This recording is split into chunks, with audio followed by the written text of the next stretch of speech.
y muchas gracias a la Real Maestranza de Caballería de Ronda.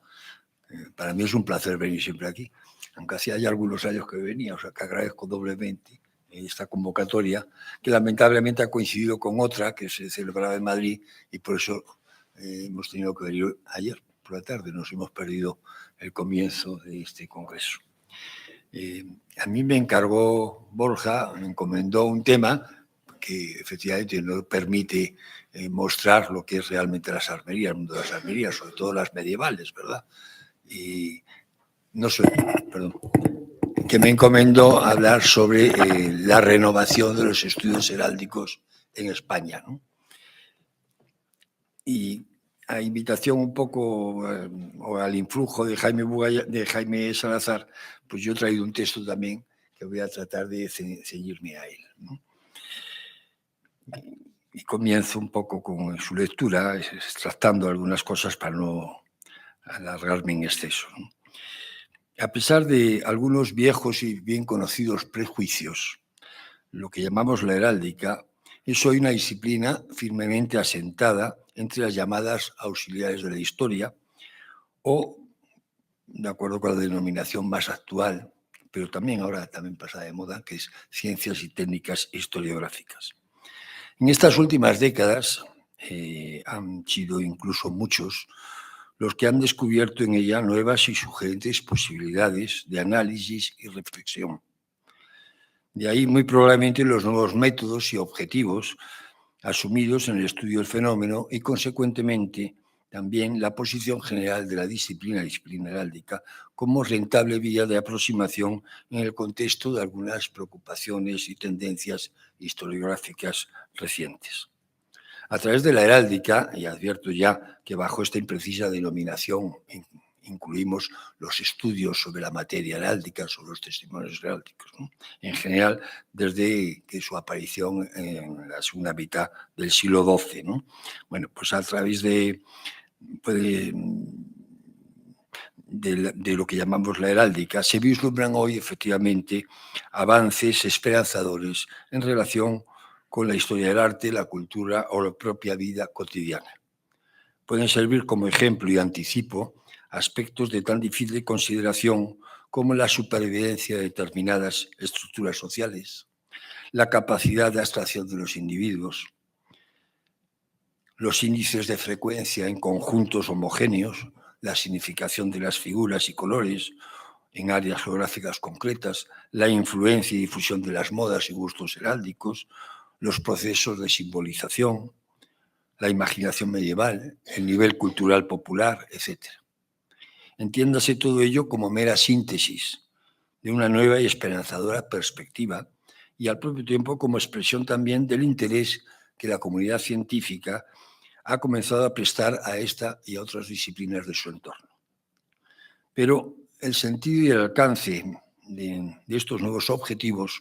solo pueden comprenderse, a mi modo de ver, si se contempla en el contexto de un largo proceso, que yo voy a intentar recorrer brevemente. Es decir, si se consideran como un capítulo o un estadio más en la evolución de los estudios y reflexiones que el fenómeno emblemático heráldico ha suscitado a lo largo de sus ya más de 8 siglos de existencia. Aclaro de inmediato que las primeras actitudes reflexivas sobre y ante los emblemas heráldicos surgieron tras su primera etapa histórica, es decir, cuando estos todavía tenían una existencia real o material ajena, por consiguiente, a cualquier contenido teórico o analítico. Pese a ello, estas actitudes reflexivas se limitaron de momento al simple afán de coleccionarlos, de reunirlos en repertorios o armoriales, lo que comenzó a hacerse relativamente frecuente, sobre todo en las últimas décadas del siglo XIII. De seguido comenzarían a circular ya los primeros textos de carácter específicamente heráldico. Así, por ejemplo, el famoso tratado de Bartolo de Sassoferrato, redactado en la segunda mitad del siglo XIV y centrado en los aspectos jurídicos del uso de las armerías,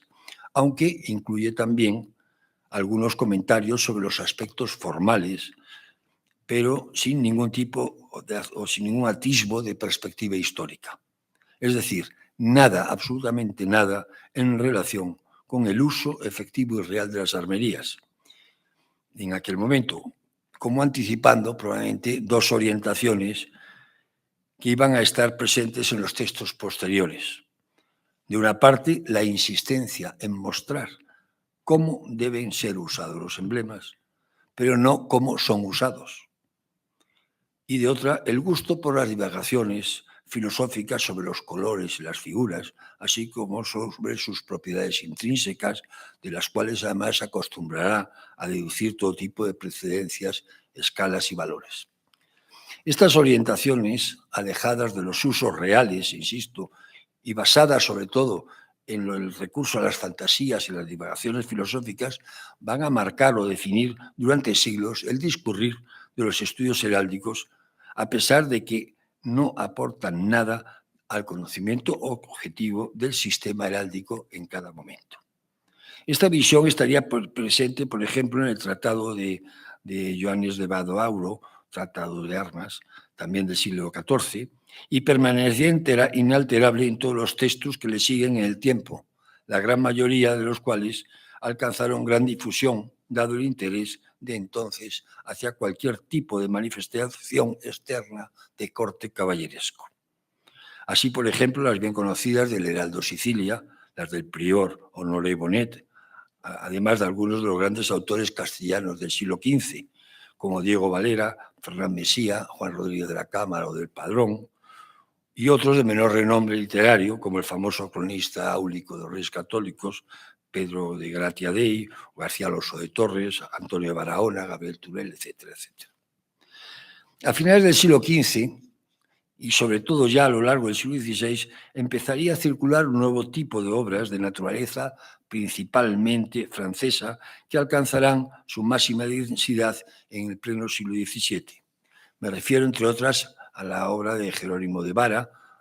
también la de Colombier, la de Paliot y sobre todo las del padre Menestier, ya avanzado, ya la segunda mitad del siglo XVII. Pero el influjo de esta nueva serie de obras no llegó a España hasta los comienzos del siglo XVIII, cuando se publicaron aquí, por ejemplo, la obra del famoso José Avilés o el Marqués de Avilés de 1725, o la de Garma y Durán, o Aldazábal y Murguía, etc. Todas ellas, como es bien sabido, mantuvieron la misma orientación didáctica y normativa, esto es, enseñar cómo se debían de usar los emblemas, o sea, el uso correcto y teórico del sistema heráldico, excusando cualquier exposición sobre cuándo, cómo y por qué se había formado y desarrollado este fenómeno, aunque algunos, como Menestier o Colombier, comenzaron a mostrar ya un tímido interés por estas últimas cuestiones. Como aportación nueva, eso sí, todos intentaron recoger en sus obras un repertorio exhaustivo de las diferentes formas utilizadas en las armerías, clasificándolas mediante complejos procesos de abstracción. Pero esta desmedida atención por lo puramente formal o descriptivo contrasta, insisto, con un absoluto desinterés por el análisis o la interpretación histórica del fenómeno emblemático, lo que lamentablemente va a tener un gran influjo o un resultado final en el primer enfoque. Puede decirse que hasta nuestros días, que llega a nuestros días. Tres rasgos fundamentales. El primero, la reiterada enumeración y clasificación convencional hecha sin criterio histórico alguno de todo tipo de piezas, muebles, forros, particiones, etc. Segundo, la insistencia en una nomenclatura complicada y progresivamente ampliada que parece justificarse el único deseo de convertir la materia heráldica en algo accesible solo a los estudiosos, a los iniciados. Y por último, la aparición de toda una compleja casuística, siempre teórica, por ser producto de las elucubraciones de cada autor y ajena del todo a la realidad de las armerías sobre las cuales paradójicamente van a terminar influyendo. El renacer historiográfico de las últimas décadas del siglo XVII el mismo que permitiría el desarrollo de disciplinas tales como la diplomática o la sigilografía, trajo también un aire nuevo a los estudios sobre las armerías o sobre los emblemas heráldicos. Los protagonistas de este nuevo enfoque fueron algunos de los mejores estudiosos de las antigüedades medievales, quienes se percataron del valor de las armerías como testimonios útiles para sus investigaciones y al fin terminaron por estudiarlas desde una perspectiva eminentemente histórica y arqueológica. El movimiento cobró particular importancia en Francia con Ducans o Montfaucon, Chifflet, Saint-Marc, pero no en España, como lo testifican las brevísimas menciones a los emblemas heráldicos que pueden encontrarse en las buenas obras de los grandes historiadores y eruditos de entonces, tal como Zurita, Garibay, Nicolás Antonio o el Marqués de Mondéjar. Pero más allá de nuestras fronteras, este nuevo enfoque sí que encontró, como digo, excelentes continuadores en Seiler, el alemán, en los franceses Bully de Lesdin o Prinet, y todavía en la primera mitad del pasado siglo el suizo Galbraith, o en francés Paul Adam, o en los ingleses London o Wagner. En términos generales, y siempre con ese sentido histórico-arqueológico, la atención se centró en el periodo medieval, que es la etapa más importante e interesante del fenómeno heráldico, y en cuestiones referidas sobre todo al origen y las circunstancias que definieron y desarrollaron el fenómeno. Por fin, pues, los estudios heráldicos pusieron de relieve el valor esencial de las coordenadas de espacio y tiempo, hasta entonces no suficientemente tenidas en cuenta. Pero lo dicho, desde luego, no fue el único logro, ni tampoco el más sobresaliente. Destaco solo como ilustración el creciente interés por el estudio sistemático de las fuentes medievales, lo que se tradujo en un extraordinario desarrollo de las ediciones críticas y la preparación de catálogos, tablas heráldicas, etc. Esta labor, que cabe situar principalmente en el siglo XIX, aunque todavía continúa hoy, permitió el acceso de los especialistas y estudiosos a un material imprescindible cuya sola consulta hubiera resultado poco menos que imposible y, por supuesto, casi diría yo que inimaginable. De ahí, por consiguiente, los logros que se alcanzaron y los caminos que se abrieron. Tanto cuanto menos que no resulta exagerado afirmar que el desarrollo y la renovación de estos estudios en las últimas décadas tienen su punto de partida y buena parte de sus fundamentos en este referido enfoque histórico-arqueológico. Aceptado esto, puede comprenderse fácilmente que las esperanzadoras perspectivas de hoy son también fruto de la confluencia de otros factores de naturaleza muy diversa. Destaco entre ellos los avances experimentados en el ámbito de otras disciplinas y campos del saber, pues dieron paso a la ampliación sustancial de los campos de acción de estos estudios e hicieron concebibles muchas de las relaciones interdisciplinares que hoy empiezan a plantearse o simplemente a sugerirse. De una u otra forma, lo que más me importa destacar es justamente la ya aludida renovación metodológica, o sea, los métodos y los objetivos, que comenzó a manifestarse con creciente pujanza a partir de la década de los 70 del pasado siglo en los países de la Europa occidental. De manera particular, Gran Bretaña, Francia, Países Bajos y el área germánica. En todo este ámbito, y junto a los propios estudios de carácter histórico-arqueológico, han comenzado a perfilarse nuevas y muy sugerentes posibilidades en el amplio marco de la llamada historia de las mentalidades. En este contexto, los estudios de Pastoreau continúan siendo una referencia fundamental, dado que a través de ellos ha podido calibrarse el sentido y el alcance de esa renovación que menciono. Entre sus publicaciones, casi todas de título sugerente, merece particular atención una que no tiene título sugerente, que es su famoso Tratado de Heráldica, publicado hace ya unas cuantas décadas, en 1979, si no recuerdo mal, y varias veces reeditado después, con matizaciones y ampliaciones o maduraciones, pero sí conviene añadir, ya que estamos hablando de la renovación en España, que en el Tratado de Heráldica de Pasturó no existen referencias a los reinos peninsulares, no por nada, sino porque se desconocía, no había testimonio, nosotros estábamos en otra etapa, ¿verdad? Pero a pesar de ello no puedo menos que destacar que este meritísimo tratado se ensaya por primera vez el tratamiento estadístico de los testimonios heráldicos, considerando los índices de frecuencia de determinadas formas en distintos territorios, así como una breve pero novedosa exposición diacrónica del fenómeno. Por lo demás, es obra en la que puede encontrarse, a pesar de esa limitación con respecto a los reinos peninsulares, oportunas orientaciones y también muy acertados testimonios sobre los cauces y los propios límites de estas nuevas posibilidades. Entre estas nuevas posibilidades, han adquirido cierta pujanza las derivadas de los recientes y esperanzadores avances en el terreno de las significaciones de las figuras y colores presentes en las armerías de un individuo, linaje o colectividad.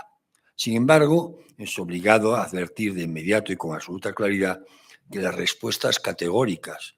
al estilo de las que demandan insistentemente los profanos es posibilidad que nada tiene que ver con los actuales dominios de estos estudios ni con sus perspectivas más optimistas.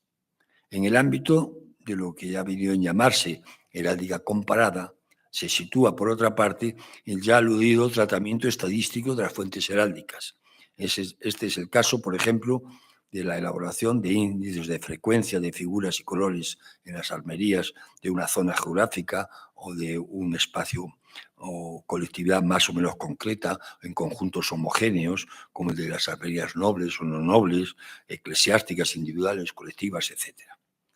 A partir de aquí, por consiguiente, las posibilidades de los estudios heráldicos en relación con la historia del arte, la cultura o la propia vida cotidiana, como decía al comienzo, se revelan indudablemente sugerentes y variadas. Así,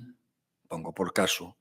la influencia y difusión de las modas y gustos heráldicos, la capacidad de abstracción de los individuos, la supervivencia de determinadas estructuras sociales, etc.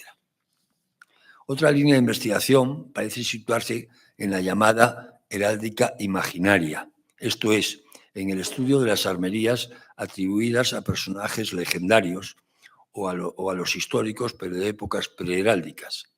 Este tipo de estudios permite consideraciones certeras en relación con la influencia o reflejo que este tipo de armerías tuvieron sobre las armerías reales, las usadas realmente, posibilitando además aproximaciones no menos valiosas a las razones y modos de atribución de esas armerías imaginadas y siguiendo por este camino a los procesos de simbolización, a la imaginación medieval, al nivel de cultural popular, etc. Pero naturalmente, como ya advirtió en su día Faustino Menéndez Pidal, en todos los casos es necesario desenvolverse en un campo ordenado de una manera muy alejada de nuestra mentalidad de hoy. Las estructuras lógicas y la influencia de la racionalidad son en este ámbito muy escasas. Predominan notoriamente los comportamientos intuitivos, la imitación y sobre todo la costumbre.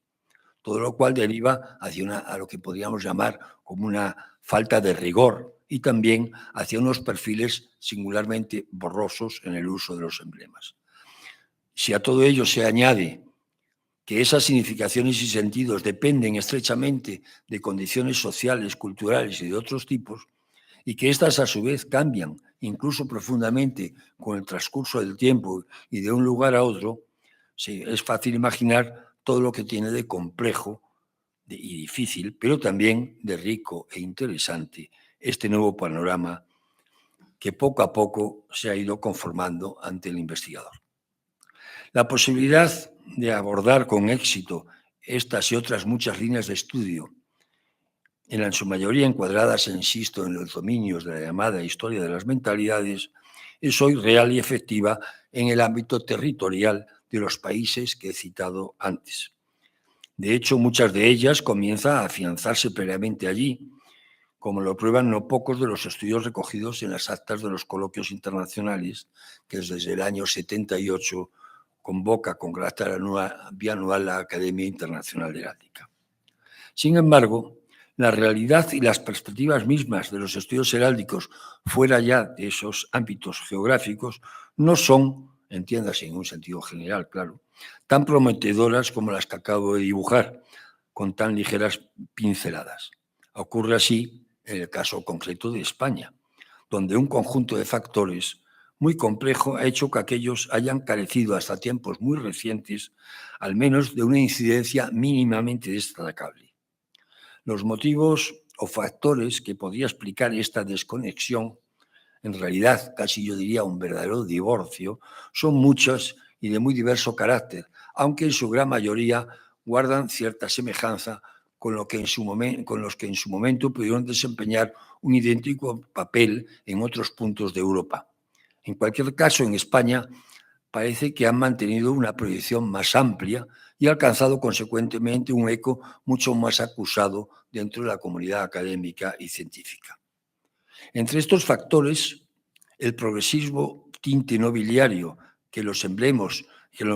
heráldicos adquirieron desde mediados del siglo XV, sobre todo, ha tenido y tiene casi todavía una particular incidencia. En esta misma línea conceptual parece igualmente decisiva la incidencia de aquellos prejuicios y complejos heredados de los criterios historiográficos vigentes tras la Revolución Francesa. Así, en coincidencia con lo que ha ocurrido también en el caso de la genealogía, como ha mencionado Jaime Salazar, la no tan lejana consideración de estos estudios como meros alimentadores de las vanidades sociales, y aún las que los convierte a sus cultivadores en simples merodeadores de la historia. Por otra parte, pero ahondando aún más en ese divorcio, creo decisivo el influjo o la pervivencia casi de aquel enfoque que centraba su atención solo en los aspectos descriptivos o formales, sobre todo considerando las consecuencias negativas que pueden desprenderse de su propio exclusivismo. Se explica así la reiterada insistencia de muchos estudiosos en seguir prestando todavía hoy, y casi como si no existiera otra opción, una atención desmedida y casi excluyente a los aspectos meramente formales. Es, por utilizar un ejemplo de este entorno, algo muy parecido a lo que ocurre con aquellos coleccionistas de monedas cuyo interés se centra en la sola descripción formal de las piezas, pero ignoran o eluden la realidad económica, social y política que se esconde tras cada acuñación monetaria. El marcado exclusivismo de esa orientación formal o descriptiva se manifestó en ciertos desenfoques conceptuales hoy profundamente enquistados en la apreciación social del fenómeno emblemático heráldico. Sus consecuencias, sin embargo, fueron mucho más allá. En primer lugar, porque frenó y por fin impidió el normal desarrollo de la nueva orientación histórico-arqueológica que vino a sucederla. Pero además, porque la inercia intelectual de tantos y tantos estudiosos ha hecho de ese exclusivismo formal siga siendo todavía hoy, cual verdadero y pesadísimo lastre, un factor especialmente negativo. Explica cuanto menos la escasa atención que hasta tiempos muy recientes se ha prestado aquí en España a las fuentes heráldicas y, consecuentemente, la dificultad real para abordar aproximaciones rigurosas en el contexto de algunas de esas nuevas perspectivas a las que me he referido. Pero, a pesar de estas y otras graves limitaciones, a nadie se le escapa que algo, o mucho en verdad, es lo que ha cambiado también en España en estas últimas décadas. Tanto cuanto menos que el panorama de hoy no es, desde luego, tan pobre y limitado como lo era hace 4 o 5 décadas. En realidad, con referencia al menos a determinados aspectos, ese mismo panorama podría ser calificado sin exageración como más que satisfactorio. En el terreno de las fuentes, por de pronto, el camino recorrido en estas décadas es ya muy importante. En España puede decirse incluso que ha habido una cierta afición, o casi yo diría un verdadero regusto por las ediciones facsimilares de manuscritos o viejos textos príncipes, complementados normalmente, y como debe ser, con estudios y comentarios críticos, todo lo cual los estudiosos de los emblemas hemos saludado siempre con verdadera satisfacción. Cierto es, sin embargo, que en este punto preciso debe anotarse de inmediato que en España no solo no se conserva hoy un número abundante de repertorios o armoriales manuscritos, fundamentalmente medievales, claro, probablemente porque nunca fueron muy abundantes por aquí. Martín de Riquer escribió atinadamente sobre la cuestión, valorando además la importancia e interés de los testimonios disponibles. Mientras, Faustino Menéndez Pidal, que es nuestro más profundo y exacto estudioso, se preocupó mucho de preparar maduradas ediciones de algunos de los más importantes. A él debemos, entre otros, por ejemplo, el estudio y edición del libro Armería del Reino de Navarra en el año 1974 o del libro La Cofradía de Santiago de Burgos de los años 1977 y la segunda y mejor del año 1997. Y junto a estas ediciones es preciso destacar también la preparación de valiosos repertorios sigilográficos medievales, como la serie de matrices de sellos medievales, aparecida en el año 87 en colaboración con Elena Gómez Pérez, o la más homogénea de los sellos medievales de Navarra del año 94, en colaboración con Miquel Ramos y Esperanza Ochoa. Las catalogaciones o inventarios heráldicos, en relación principalmente con los testimonios en piedra, normalmente menos interesantes que los otros, sobre todo esos testimonios en ciudades o en espacios geográficos más amplios, forman hoy una valiosa y elevada nómina, cubriendo un muy amplio espectro. Los escudos de Vizcaya y Navarra, por de pronto, catalogados y estudiados por Javier Ibarra y Carmen González de Echegaray, respectivamente, ya a finales de los años 60. Más recientemente, desde mediados de los 80, han comenzado a publicarse catalogaciones parciales de otros espacios geográficos, como las provincias de Guadalajara y Cáceres, por Antonio Herrera Casado, Pedro Cordero Alvarado. Pero hay además otros inventarios provinciales suficientemente completos, como el de Almería, hecho por José Luis Ruz, o centrados en conjuntos monumentales concretos, como los elaborados por Julián Álvarez Villar en Salamanca, Angustias Moreno en Granada, García Oviedo en Ávila, García Garrido en Ronda. En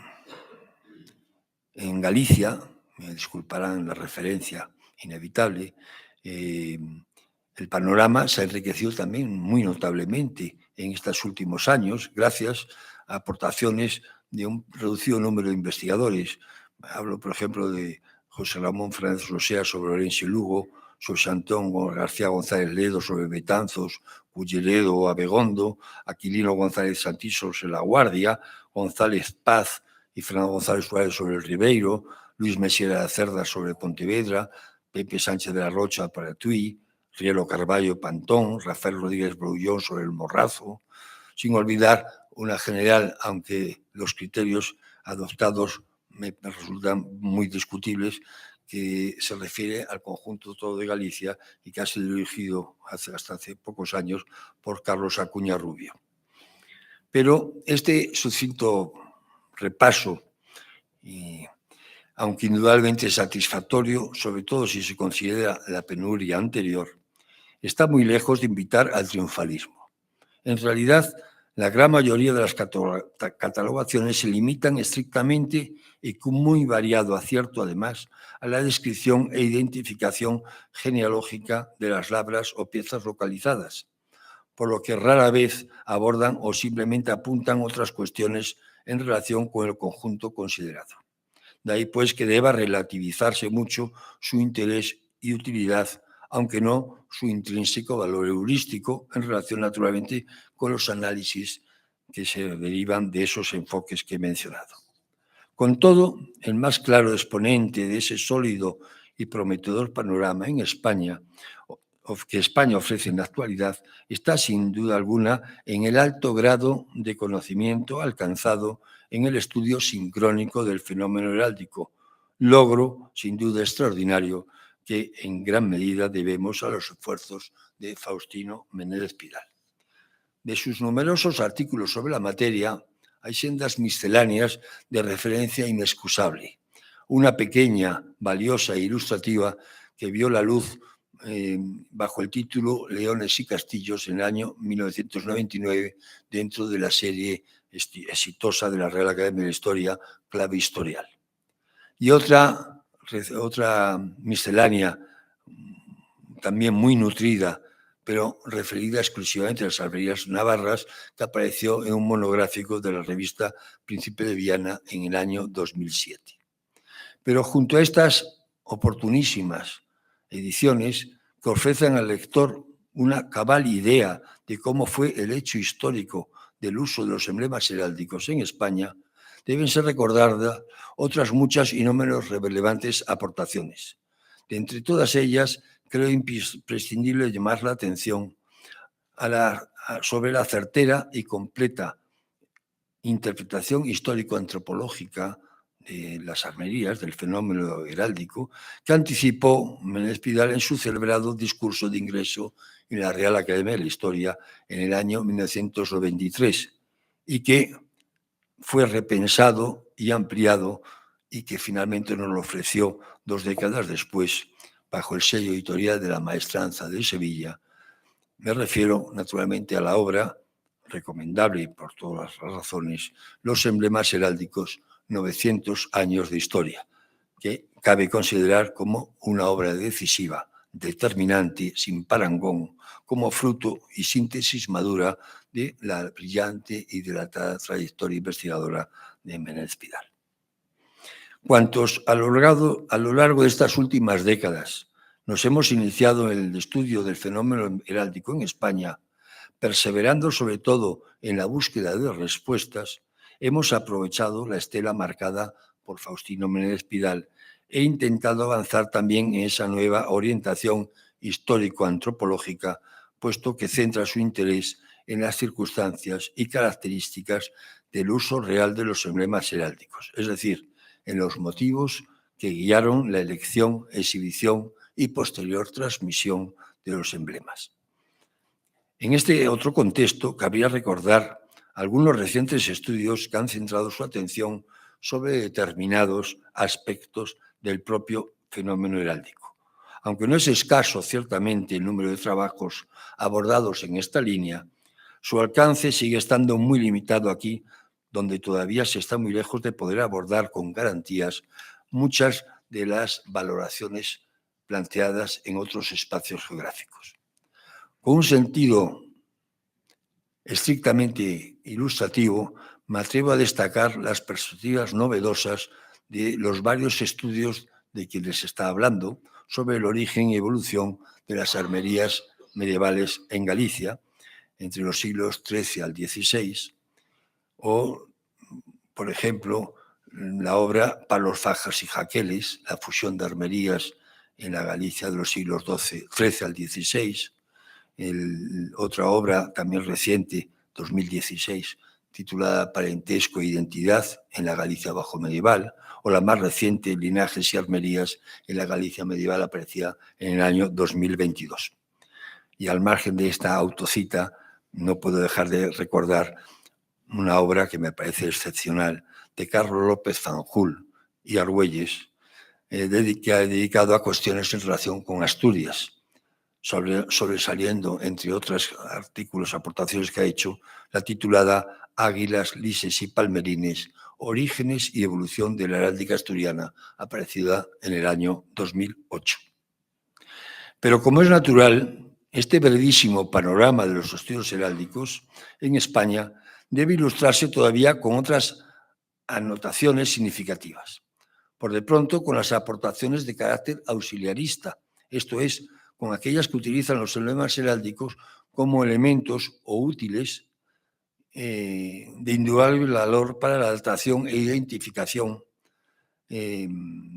probablemente en el ámbito de aplicación que es la aplicación más convencional de estos estudios, así al menos hasta hace pocos años. En este contexto merece la pena señalar,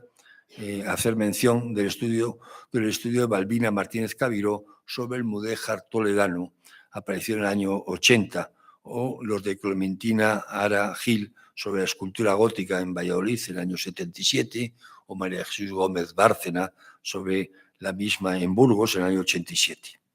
Por fortuna, la nómina se ha enriquecido significativamente en estos últimos años. No cabe ignorar tampoco otra parcela destacable,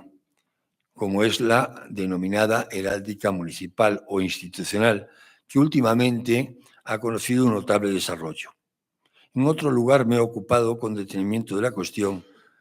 y en particular de los problemas que se derivan de su actual regulación. Basta recordar al respecto, a modo solo de recordatorio, que el establecimiento del llamado Estado de las Autonomías en España ha tenido un reflejo muy negativo al promover la sustitución del preceptivo informe de la Real Academia de la Historia en la resolución de los expedientes de creación, modificación y rehabilitación de estas almerías. Lamentablemente, como era de prever, las comisiones, consejos asesores y demás tipos de órganos consultivos creados en las últimas décadas, en modo alguno pueden garantizar una labor apropiada y afortunada. A pesar de ello, creo que deben valorarse favorablemente los resultados obtenidos en determinados espacios geográficos. Me refiero, perdonen, a Galicia y me refiero también a Cataluña, aunque haya cuestiones discutibles también, claro. Al tiempo que tenemos que lamentar el sentido identificador y, por tanto, diferenciador de estas últimas, y esto ha dado pie, en este ámbito específico, a interferencias de signo bien diferente, en la mayoría de los casos histórica y heráldicamente más que discutibles. El panorama puede completarse de manera satisfactoria, por fin, con las tesis doctorales preparadas en estas últimas décadas o todavía en curso de elaboración, o en ponencias, comunicaciones de tema heráldico en reuniones de carácter científico. No quiero dejar de destacar aquí dos, sus autores están presentes, dos tesis que recuerdo de manera especial. La desarrollada por Sebastián García Garrido sobre el lenguaje visual de la heráldica y estudiando las armerías en piedra de Ronda en el año 1993 y defendida en Salamanca bajo la dirección de Julián Álvarez Villar. Y naturalmente quiero recordar también la tesis de Pedro Valverde Ogallar sobre el libro La Armería de don Diego Hernández de Mendoza, que además tuvo no solo el acierto de editarlo, sino también de precisar muy bien su cronología, que era anterior a la que creíamos todos, ¿verdad? Pero, ya con esto acabo, a pesar de todo lo apuntado, sigue siendo muy difícil calibrar en qué medida han quedado superados esos viejos prejuicios historiográficos que frenaron el desarrollo de los estudios heráldicos en España. Desde hace poco más de 2 décadas se aprecia claramente, eso sí, un creciente grado de aceptación o interés hacia la materia heráldica en el seno de la comunidad académica, universitaria, científica, lo que significa un cambio notabilísimo del que cabrá esperar los más fecundos resultados en un futuro no lejano. Si esta circunstancia se conjuga con el alto nivel alcanzado tanto en el estudio y edición de las fuentes como en el conocimiento e interpretación del propio fenómeno, como ya he mencionado, se comprenderá muy bien el sentido y alcance de esa sólida y prometedora realidad, inicio incuestionable, que nos sitúa dentro de la nueva y ya comentada realidad historiográfica, o cuanto menos, para ser más sensato, en sus propios umbrales. Nada más, muchas gracias.